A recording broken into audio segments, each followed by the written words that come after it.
Hey everybody, Smart Silver Stacker here. Hope you're doing well. So the price of gold and silver have been on quite a wild ride following the conclusion of yesterday's Federal Reserve FOMC meeting. So we're going to talk about that. We're going to talk about what happened at that meeting, why the price moved up, why the prices are getting smacked down today, why we're seeing a sell-off, giving up basically all of the gains from yesterday, at least in silver we are.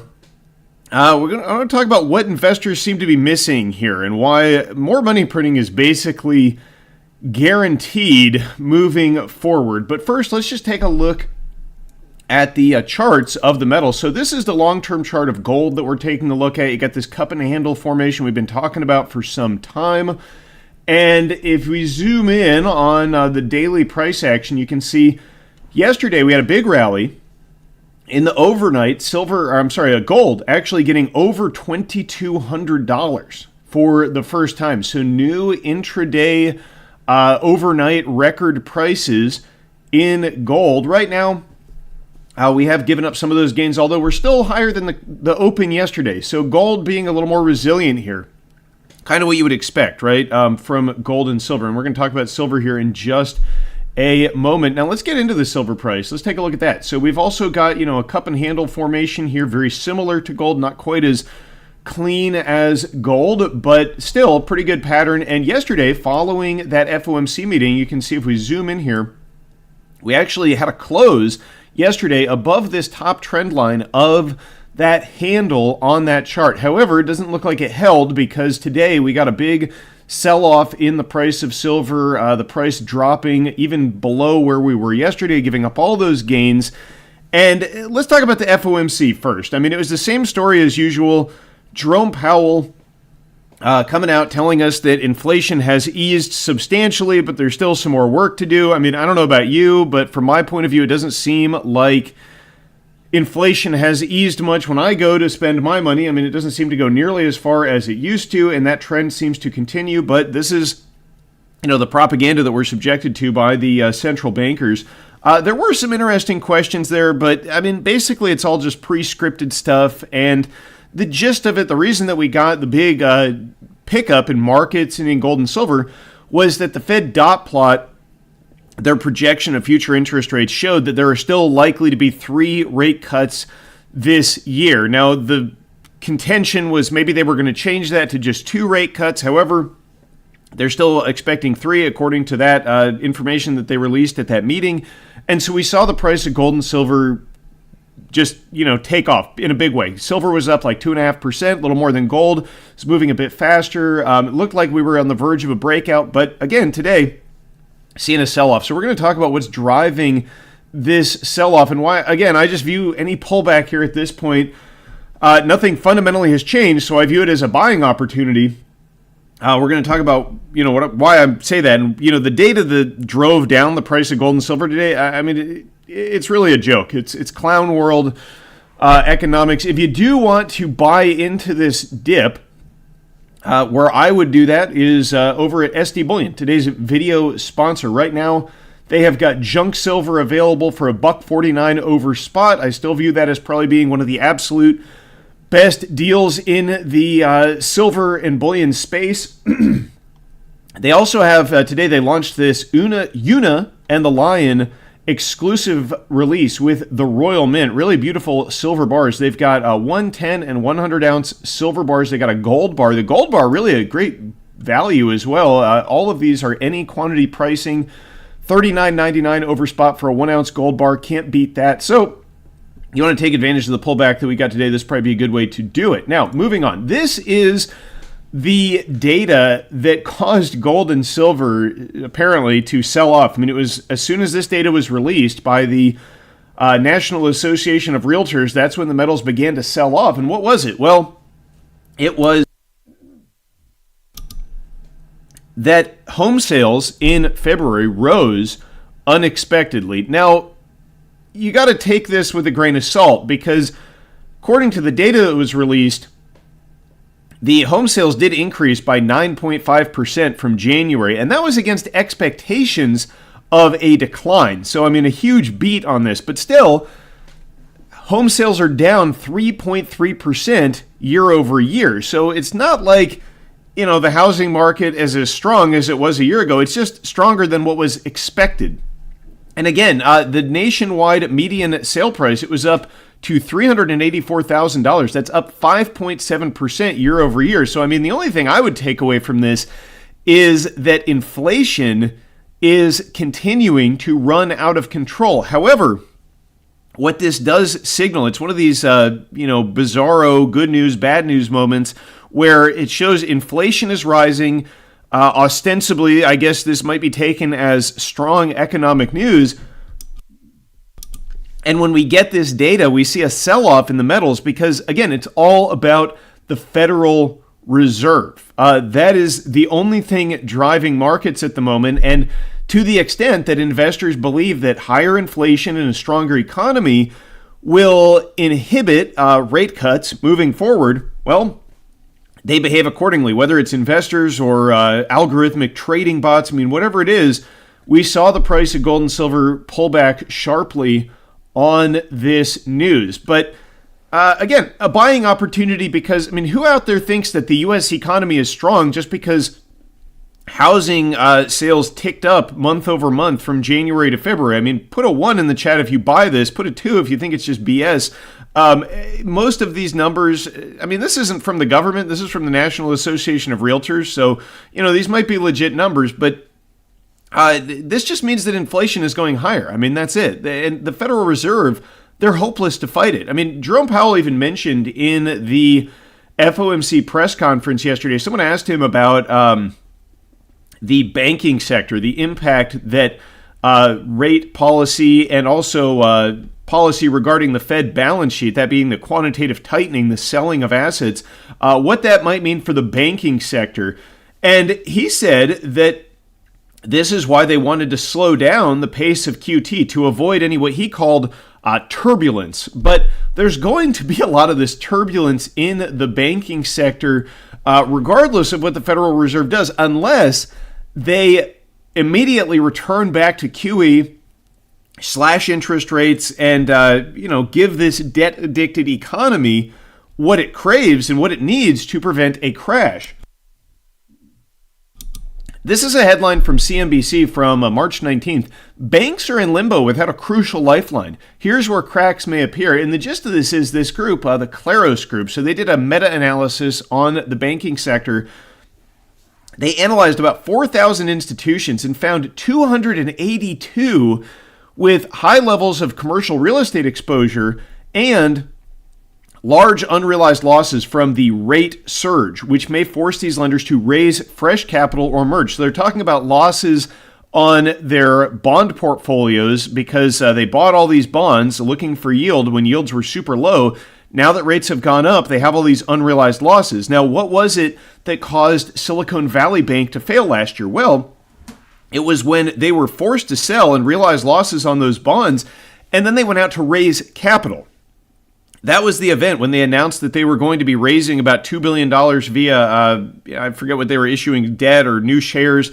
That was the event that caused SVB to ultimately collapse when people lost confidence and there was a bank run. So keep in mind that last year it was 5 banks. We had 5 banks that failed or had to be acquired. There's 282 out there that are vulnerable to a similar event. So we're going to see another banking crisis. Many of these institutions are illiquid, and the only thing that can really save them is the Federal Reserve slashing rates to allow mortgages on commercial real estate mortgages, the mortgage rate to drop to allow buyers to come into the market and bid up the value of these properties. And also the Federal Reserve returning to QE to drive down the yield on U.S. Treasuries by buying them up, creating artificial demand for them. That will allow these banks to, remain unscathed regarding their bond portfolios. But absent those two events, we're going to see a major financial crisis. And, we already know that the Federal Reserve will intervene to prevent that from happening. They probably should let these banks fail. They're illiquid, they're insolvent, but they don't like to let the free market do its thing. And that is the dynamic that we've been witnessing for decades. It's why we have all the inflation that we're having now. And it's why this inflation is likely to get much worse following the next rounds of Federal Reserve money printing. And investors just seem to be ignoring this, right? I mean, it was evident at the FOMC press conference. Nobody asked Jerome Powell about the looming debt crisis, the enormous deficits, the 34 point, what is it? We'll take a look. Let's take a look at the debt clock. 34.5, nearly $34.6 trillion. Nobody mentioned that to Jerome Powell in the press conference. It's all these pre-scripted softball questions which allow him to just maintain his narrative. Everything is fine in the U.S. economy. The U.S. economy is strong and growing. Inflation is under control. I mean, that's basically what we heard yesterday. Couldn't be farther from the truth. And yet investors behave as if everything is fine here. And the Federal Reserve, anything that makes them get away from rate cuts, well, you're going to see gold and silver sell off. But eventually this dynamic will change. Probably once the Federal Reserve really begins intervening here, when they're forced to. I mean, it may come to that. We may need to see some kind of an event, some kind of a crash, some kind of a crisis, but certainly the situation is rife for that, and that'll give them the cover to create the money that they want. But look, if you want to get an idea of what's going to happen when that plays out, just look at what happened to gold and silver yesterday. They came out and said 3 more rate cuts this year, gold taking out new highs, silver moving even faster. That is going to play out in a big way. And, any of these pullbacks, I'm just going to be buying them. I mean, you look from the technical standpoint, gold and silver, both very, very strong. Look from a fundamental standpoint, both very, very strong. And I would just look towards any pullbacks here as an opportunity to get into either the metals themselves, the producers of metals. And look, it's not financial advice, just telling you what I'm doing. Now, also, there's this other factor at play here, aside from the banking crisis. That is, we're going to change gears here a little bit, that we're on the verge of major global conflict and de-dollarization. This is the latest from the March 20th, yesterday. World on the brink as Taiwan admits U.S. troops are now stationed on Chinese border. They're in Taiwan. According to this report from Taiwan's United Daily News, U.S. Army Green Berets from the 1st Special Forces Group are now permanently stationed at bases of the 101st Amphibious Reconnaissance Battalion, a Taiwanese Army Special Operations Force located in outlying island counties of Penghu and Kinmen. Notably, Kinmen just lies just over a mile from Chinese shores. So U.S. troops a mile away from Chinese shores. How would we feel, do you think, if perhaps the Chinese or Russian military were to station a contingent of troops permanently, let's say in Cuba or Mexico, a mile from U.S. borders? You get an idea of how inflammatory this is. And, regardless of what your take is on whether U.S. troops belong there or not, clearly we are on a path towards a conflict with China, who, by the way, holds, if you add up their holdings with Hong Kong, about $1 trillion of U.S. Treasury notes. So when this economic crisis, economic warfare kicks off, you can expect some major problems for the U.S. dollar. Additionally, reports suggest an American military presence in the northeast city of Taiyuan on Taiwan's main island, with service members providing specialized training on drone equipment for Taiwan's elite airborne special service company. So, this is clearly a problem when this kicks off in earnest, and that might not be this year. I mean, it might be, right? It could be next week, could be tomorrow, might be 2025, 2026. We'll see, right? But it looks like we are headed towards a head-to-head conflict with not only Russia, with not only Iran, but also China. This is going to probably be the real problem for us. And there's a reason that China is buying up gold. There's a reason that all these global South nations are buying up gold, and it's because they intend on de-dollarizing. They intend on dumping the U.S. dollar and circumventing it and undermining its status as the world reserve currency. How about this one? Houthi, sorry, I want to say Houthi sometimes. I believe the correct pronunciation is Houthi.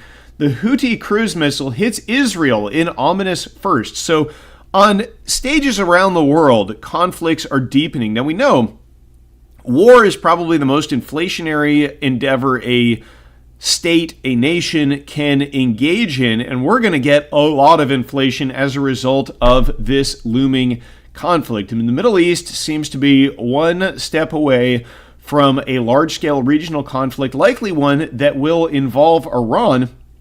We have the Houthis here claiming responsibility for a cruise missile launched from the Red Sea, which landed in Israel in what marks the first time a projectile fired from the Iranian-backed group has struck Israel's territory. So just escalations abound. If you want to know what the battle lines are here, well, look at this. The Houthis agree not to attack Chinese or Russian ships in the Red Sea and the Gulf of Aden, according to a new report from Bloomberg. So, again, I mean, we can see the lines being drawn here. Investors are ignoring this. Investors buy the line. Everything's fine. Everything's just going ahead as normal. Well, when this conflict kicks off, just wait to see how much currency the Federal Reserve is going to print to finance these conflicts around the world. I mean, they completely are not pricing any of this in. When this happens, the value of, just about everything that's real and tangible that you can hold in your hand is going to be moving much higher. However, with the looming threat of cyber attacks, cyber warfare, any digital assets that you have, whether they be on the blockchain or in a bank or in a brokerage account, I mean, those are really going to be suspect, I think. Whether or not you'll be able to access those or whether or not they'll even continue to exist. And, this isn't fear-mongering. I'm telling you just what I see as a valid threat. I mean, obviously, I have money in a bank.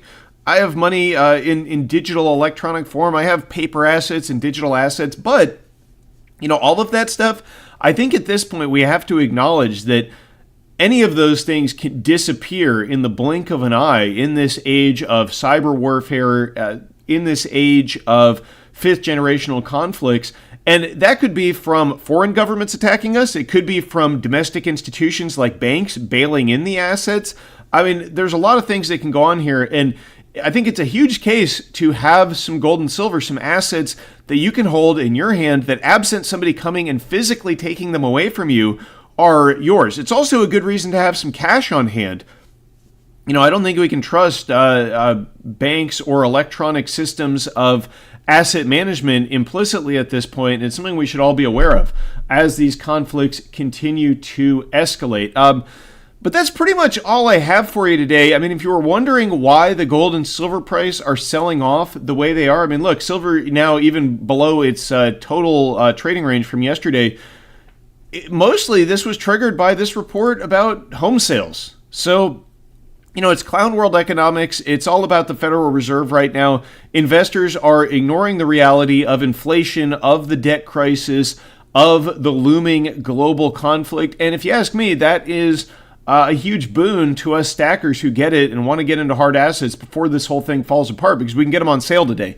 That's really all it means when you see the price of gold and silver fall. I wish gold would fall a little further. On that note, gold, this is that top line here. It's just below 2100 of this this chart here. Let me adjust the screen here for you. Of this formation, this is the top line of the handle. We may very well retest that. We may retest this 2080 level. We could dip just below 2100. That would actually, from a technical standpoint, be very bullish. Retest of this line and then a bounce, because it would show that what previously for years and years was, I mean, as you can see here, resistance, resistance, resistance, resistance. Now, if that becomes support, well, that is going to be very bullish indeed. And so, we might get a pretty good buying opportunity here for the metals should gold retest that line. If it does, I imagine silver will probably fall even further than gold and then probably be followed by a rally. I mean, it all depends on what we hear, what the news is. Nobody has a crystal ball, but from a technical standpoint, you could expect, following a breakout out of this pattern, gold to retest this line. And so, if we see a sell-off about $100 in gold or a couple dollars in silver, I wouldn't take it as a, harbinger of doom or anything. It could just be one last opportunity to get some before this takes off. Of course, it might take a little while for the breakout to play out as well. You don't know what you don't know, and I'm certainly not clairvoyant, but I think long-term, the picture is pretty clear that the metals are both heading higher and the dollar is heading down. So leave me a comment down below to let me know what you think about all the topics we covered in today's live stream. Thanks for watching, everybody. Stay safe and happy stacking, and I will catch you next time. Smart